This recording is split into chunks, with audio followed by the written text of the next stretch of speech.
Es tiempo de hablar de Jesús. La lectura sin comentarios del libro El deseado de todas las gentes, en Hablemos de Jesús. Capítulo 72. Haced esto en memoria de mí. Omar Medina les acompaña en Hablemos de Jesús.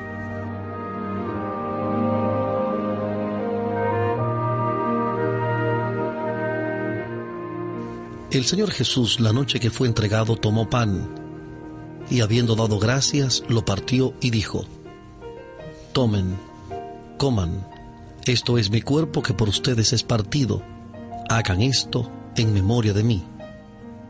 Asimismo tomó también la copa, después de haber cenado, diciendo: Esta copa es el nuevo pacto en mi sangre. Hagan esto todas las veces que bebieran en memoria de mí. Porque todas las veces que comieran este pan y bebieran esta copa, la muerte del Señor anuncian hasta que venga. Primera carta del apóstol Pablo a los Corintios, capítulo 11, versículos 23 al 26. Primera de Corintios 11, 23 al 26. Cristo se halla en el punto de transición entre dos sistemas y sus dos grandes fiestas respectivas. Él, el Cordero Inmaculado de Dios, estaba por presentarse como ofrenda por el pecado, y así acabaría con el sistema de figuras y ceremonias que durante 4000 años había anunciado su muerte. Mientras comía la Pascua con sus discípulos, instituyó en su lugar el rito que había de conmemorar su gran sacrificio. La fiesta nacional de los judíos iba a desaparecer para siempre. El servicio que Cristo establecía había de ser observado por sus discípulos en todos los países y a través de todos los siglos. La Pascua fue ordenada como conmemoración del libramiento de Israel de la servidumbre egipcia. Dios había indicado que año tras año, cuando los hijos preguntasen el significado de este rito, se les repitiese la historia. Así habría de mantenerse fresca en la memoria de todos aquella maravillosa liberación. El rito de la Cena del Señor fue dado para conmemorar la gran liberación obrada como resultado de la muerte de Cristo. Este rito ha de celebrarse hasta que Él venga por segunda vez con poder y gloria. Es el medio por el cual ha de mantenerse fresco en nuestra mente el recuerdo de su gran obra en favor nuestro. En ocasión de su liberación de Egipto, los hijos de Israel comieron la cena de Pascua de pie, con los lomos ceñidos, con el bordón en la mano, listos para el viaje. La manera en que celebraban este rito armonizaba con su condición, porque estaban por ser arrojados del país de Egipto e iban a empezar un viaje penoso y difícil a través del desierto. Pero en el tiempo de Cristo las condiciones habían cambiado. Ya no estaban por ser arrojados de un país extraño, sino que moraban en su propia tierra. En armonía con el reposo que les había sido dado, el pueblo tomaba entonces la cena pascual en posición recostada. Se colocaban canapés en derredor de la mesa y los huéspedes descansaban en ellos, apoyándose en el brazo izquierdo y teniendo la mano derecha libre para manejar la comida. En esta posición, un huésped podía poner la cabeza sobre el pecho del que seguía en orden hacia arriba y los pies apoyándose al extremo exterior del canapé. Podían ser lavados por uno que pasase en derredor de la parte exterior del círculo. Cristo estaba todavía a la mesa en la cual se había servido la cena pascual. Delante de él estaban los panes sin levadura que se usaban en ocasión de la Pascua. El vino de la Pascua, exento de toda fermentación, estaba sobre la mesa. Estos emblemas empleó Cristo para representar su propio sacrificio sin mácula. Nada que fuese corrompido por la fermentación, símbolo de pecado y muerte, podía representar al Cordero sin mancha y sin contaminación. Primera de Pedro 1:19. Primera de Pedro 1:19. Y comiendo ellos, tomó Jesús el pan y bendijo y lo partió, y dio a sus discípulos y dijo: Tomen, coman, esto es mi cuerpo. Y tomando el vaso y hechas gracias, les dio diciendo: Beban de él todos, porque esto es mi sangre del nuevo pacto, la cual es derramada por muchos para remisión de los pecados. Y les digo que desde ahora no beberé más de este fruto de la vid, hasta aquel día cuando lo tengo de beber nuevo con ustedes en el reino de mi Padre. El traidor Judas estaba presente en el servicio sacramental. Recibió de Jesús los emblemas de su cuerpo quebrantado y su sangre derramada. Oyó las palabras, hagan esto en memoria de mí. Y sentado allí en la misma presencia del Cordero de Dios, el traidor reflexionaba en sus sombríos propósitos y albergaba pensamientos de resentimiento y venganza. Mientras les lavaba los pies, Cristo había dado pruebas convincentes de que conocía el carácter de Judas. No están limpios todos, había dicho. Juan 13:11. Juan 13:11. Estas palabras convencieron al falso discípulo de que Cristo leía su propósito secreto. Pero ahora Jesús habló más claramente. Sentado a la mesa con los discípulos, dijo mirándolos: no hablo de todos ustedes, y sé los que he elegido, mas para que se cumpla la Escritura, el que come pan conmigo levantó contra mí su calcañar. Aún entonces los discípulos no sospecharon de Judas, pero vieron que Cristo parecía muy afligido.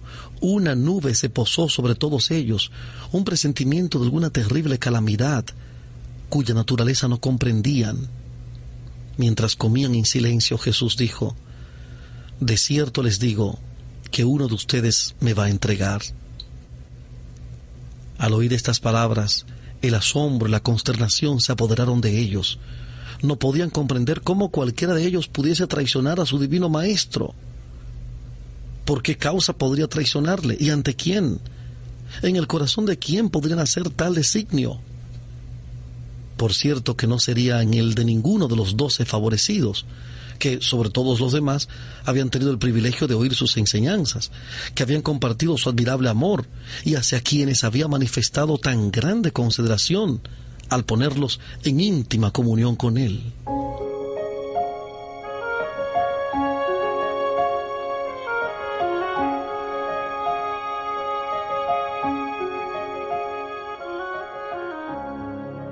Estamos presentando la lectura sin comentarios del capítulo 72 del libro El deseado de todas las gentes. Capítulo 72. Haced esto en memoria de mí.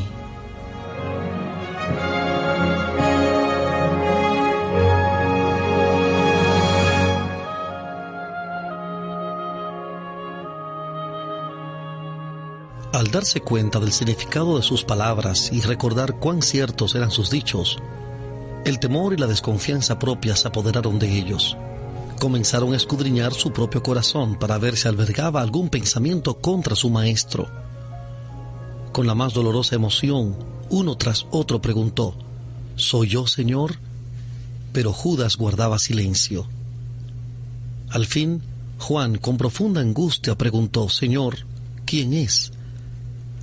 Y Jesús contestó: el que mete la mano conmigo en el plato, ese me va a entregar.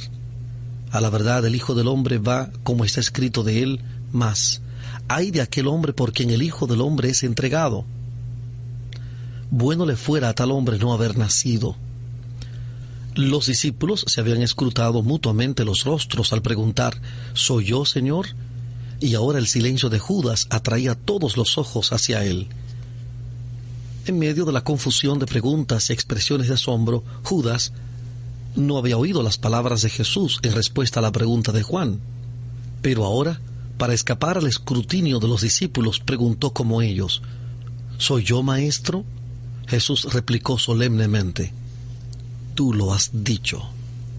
Sorprendido y confundido al ver expuesto su propósito, Judas se levantó apresuradamente para salir del aposento. Entonces Jesús le dice: lo que haces, hazlo más presto.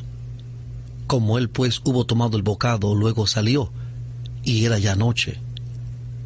Era verdaderamente noche para el traidor, cuando apartándose de Cristo, penetró en las tinieblas de afuera. Hasta que hubo dado este paso, Judas no había traspasado la posibilidad de arrepentirse. Pero cuando abandonó la presencia de su Señor y de sus condiscípulos, había hecho la decisión final, había cruzado el límite. Admirable había sido la longanimidad de Jesús en su trato con esta alma tentada. Nada que pudiera hacerse para salvar a Judas se había dejado de lado. Después que se hubo comprometido 2 veces a entregar a su Señor, Jesús le dio todavía oportunidad de arrepentirse. Leyendo el propósito secreto del corazón del traidor, Cristo dio a Judas la evidencia final y convincente de su divinidad. Esto fue para el falso discípulo el último llamamiento al arrepentimiento. El corazón divino humano de Cristo no escatimó súplica alguna que pudiera hacer. Las olas de la misericordia, rechazadas por el orgullo obstinado, volvían en mayor reflujo de amor subyugador. Pero, aunque sorprendido y alarmado al ver descubierta su culpabilidad, Judas se hizo tan solo más resuelto en ella. Desde la cena sacramental salió para completar la traición. Al pronunciar el ay sobre Judas, Cristo tenía también un propósito de misericordia para con sus discípulos. Les dio así la evidencia culminante de su carácter de Mesías. Se lo digo antes que se haga, dijo, para que cuando se hiciere crean que yo soy. Si Cristo hubiese guardado silencio en aparente ignorancia de lo que iba a sobrevenirle, los discípulos podrían haber pensado que su maestro no tenía previsión divina y que había sido sorprendido y entregado en las manos de la turba homicida. 1 año antes, Jesús había dicho a los discípulos que había escogido a 12 y que uno de ellos era diablo. Ahora las palabras que había dirigido a Judas demostraban que su maestro conocía plenamente su traición e iban a fortalecer la fe de los discípulos fieles durante su humillación. Y cuando Judas hubiese llegado a su horrendo fin, recordarían el ay pronunciado por Jesús sobre el traidor. El Salvador tenía otro propósito aún. No había privado de su ministerio a aquel que sabía era el traidor.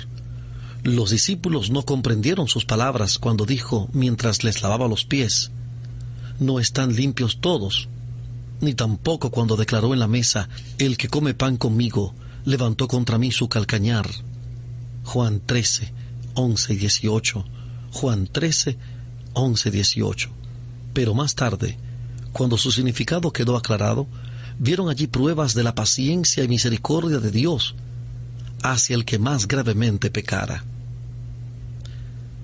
Aunque Jesús conocía a Judas desde el principio, le lavó los pies, y el traidor tuvo ocasión de unirse con Cristo en la participación del sacramento.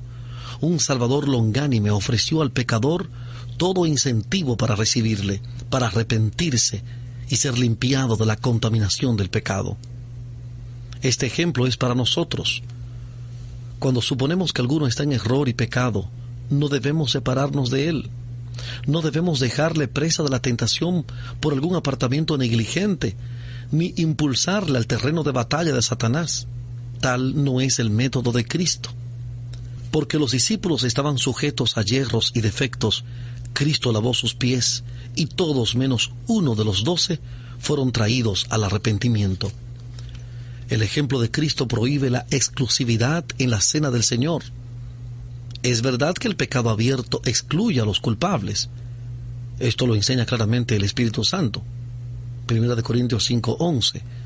1 Corintios 5:11. Pero fuera de esto, nadie ha de pronunciar juicio. Dios no ha dejado a los hombres el decir quiénes se han de presentar en estas ocasiones. Porque ¿quién puede leer el corazón? ¿Quién puede distinguir la cizaña del trigo? Por tanto, pruébese cada uno a sí mismo, y coma así de aquel pan, y beba de aquella copa. Porque cualquiera que comiere este pan o bebiere esta copa del Señor indignamente, será culpado del cuerpo y de la sangre del Señor. El que come y bebe indignamente, juicio come y bebe para sí, no discerniendo el cuerpo del Señor. 1 Corintios, capítulo 11, versículos 28, 27 y 29. 1 Corintios 11, 28, 27 y 29.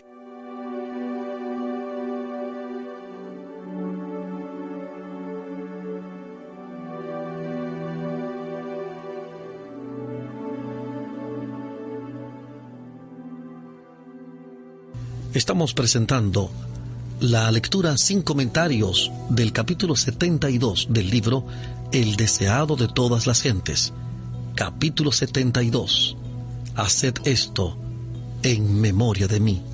En Hablemos de Jesús.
Estamos de regreso en la presentación de este capítulo 72 del libro El deseado de todas las gentes. Capítulo 72. Haced esto en memoria de mí.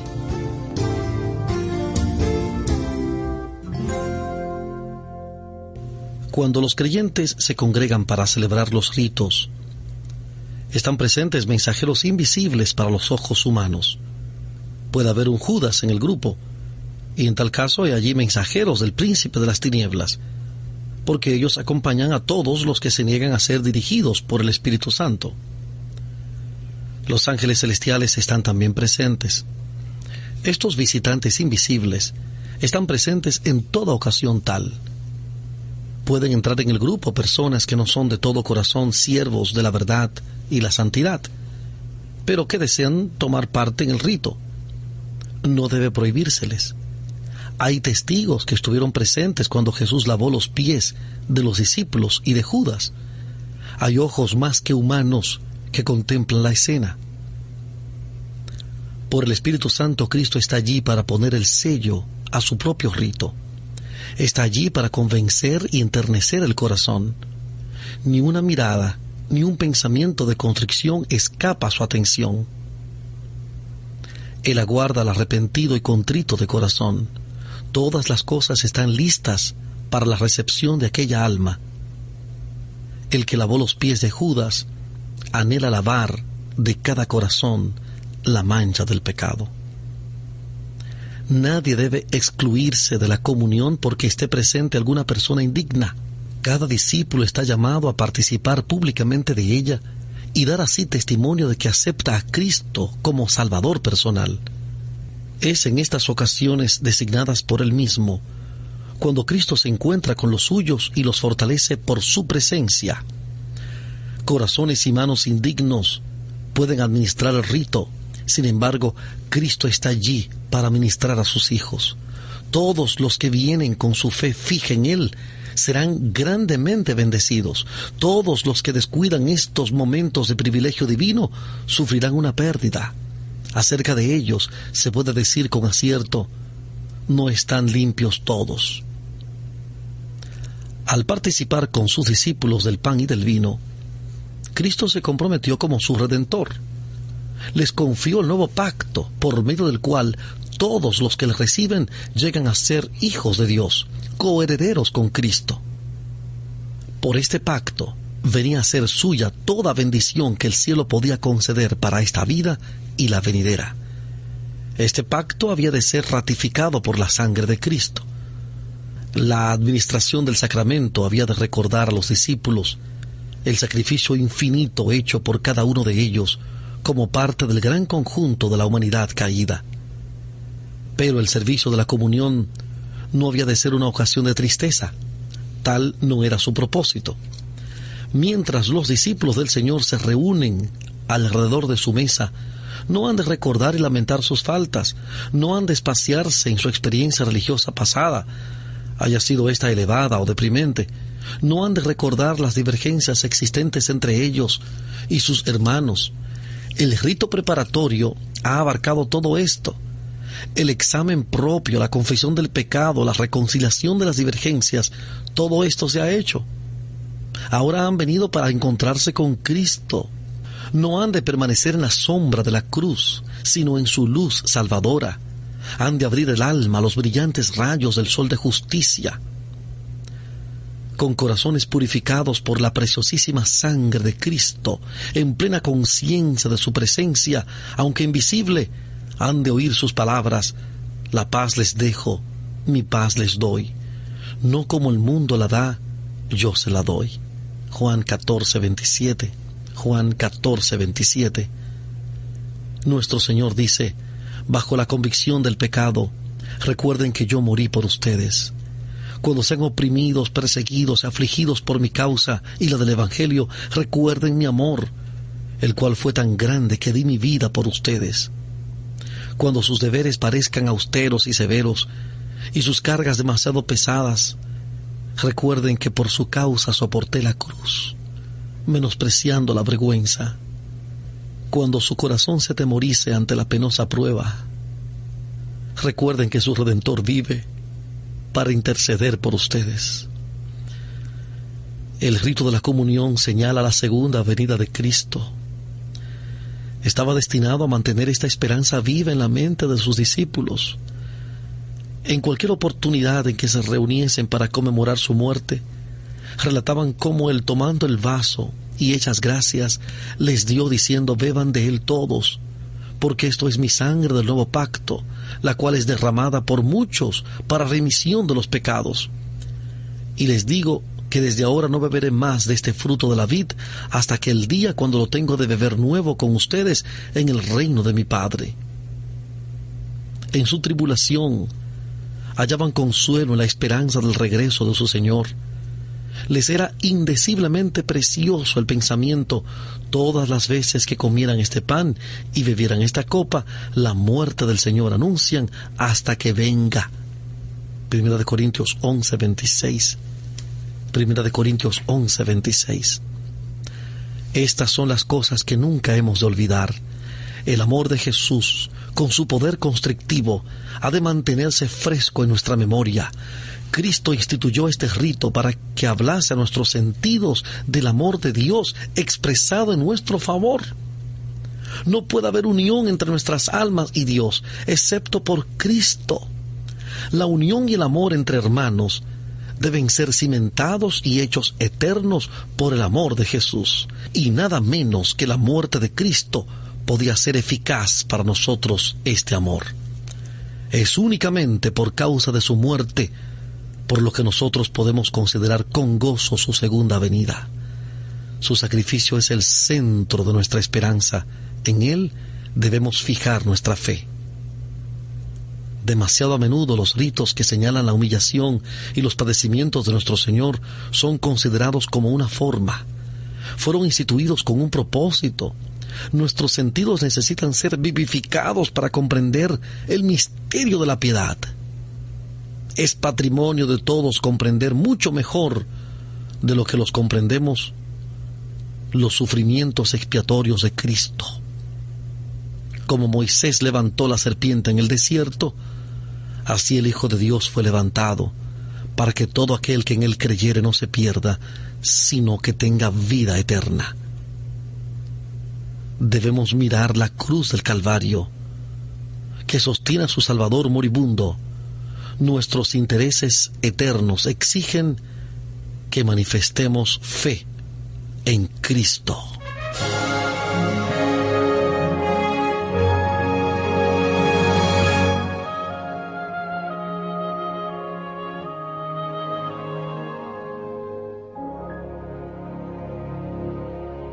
Nuestro Salvador dijo: si no comieran la carne del Hijo del Hombre y bebieran su sangre, no tendrán vida en ustedes, porque mi carne es verdadera comida y mi sangre es verdadera bebida. Juan capítulo 6, versículos 53 y 55. Juan 6, 53, 55. Esto es verdad acerca de nuestra naturaleza física. A la muerte de Cristo debemos aún esta vida terrenal. El pan que comemos ha sido comprado por su cuerpo quebrantado. El agua que bebemos ha sido comprada por su sangre derramada. Nadie, santo o pecador, come su alimento diario sin ser nutrido por el cuerpo y la sangre de Cristo. La cruz del Calvario está estampada en cada pan, está reflejada en cada manantial. Todo esto enseñó Cristo al designar los emblemas de su gran sacrificio. La luz que resplandece del rito de la comunión realizado en el aposento alto hace sagradas las provisiones de nuestra vida diaria. La despensa familiar viene a ser como la mesa del Señor y cada comida un sacramento. Y cuanto más ciertas son las palabras de Cristo en cuanto a nuestra naturaleza espiritual. Él declara: el que come mi carne y bebe mi sangre tiene vida eterna. Es recibiendo la vida derramada por nosotros en la cruz del Calvario como podemos vivir la vida santa. Y esta vida la recibimos recibiendo su palabra, haciendo aquellas cosas que Él ordenó. Así llegamos a ser uno con Él. El que come mi carne, dice Él, y bebe mi sangre, en mí permanece y yo en Él. Como me envió el Padre viviente, y yo vivo por el Padre, asimismo, el que me come, Él también vivirá por mí. Juan capítulo 6, versículos 54, 56 y 57. Juan 6, 54, 56 y 57. Este pasaje se aplica a un sentido especial a la Santa Comunión. Mientras la fe contempla el gran sacrificio de nuestro Señor, el alma asimila la vida espiritual de Cristo, y esa alma recibirá fuerza espiritual de cada comunión. El rito forma un eslabón viviente por el cual el creyente está ligado con Cristo y así con el Padre. En un sentido especial forma un vínculo entre Dios y los seres humanos que dependen de Él. Al recibir el pan y el vino que simbolizan el cuerpo quebrantado de Cristo y su sangre derramada, nos unimos imaginariamente a la escena de comunión del aposento alto. Pareceremos pasar por el huerto consagrado por la agonía de aquel que llevó los pecados del mundo. Presenciamos la lucha por la cual se obtuvo nuestra reconciliación con Dios. El Cristo crucificado es levantado entre nosotros. Contemplando al Redentor crucificado, comprenderemos más plenamente la magnitud y el significado del sacrificio hecho por la majestad del cielo. El plan de salvación queda glorificado delante de nosotros y el pensamiento del Calvario despierta emociones vivas y sagradas en nuestro corazón. Habrá alabanza a Dios y al Cordero en nuestro corazón y en nuestros labios, porque el orgullo y la adoración del yo no pueden florecer en el alma que mantiene frescas en su memoria las escenas del Calvario. Los pensamientos del que contempla el amor sin par del Salvador se elevarán, su corazón se purificará, su carácter se transformará, saldrá a ser una luz para el mundo, a reflejar en cierto grado este misterioso amor. Cuanto más contemplemos la cruz de Cristo, más plenamente adoptaremos el lenguaje del apóstol cuando dijo en Gálatas 6:14,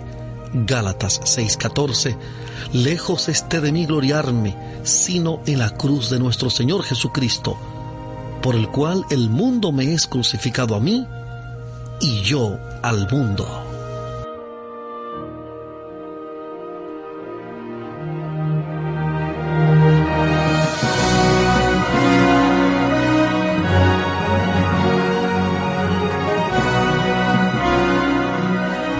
Hemos presentado la lectura sin comentarios del capítulo 72 del libro El deseado de todas las gentes.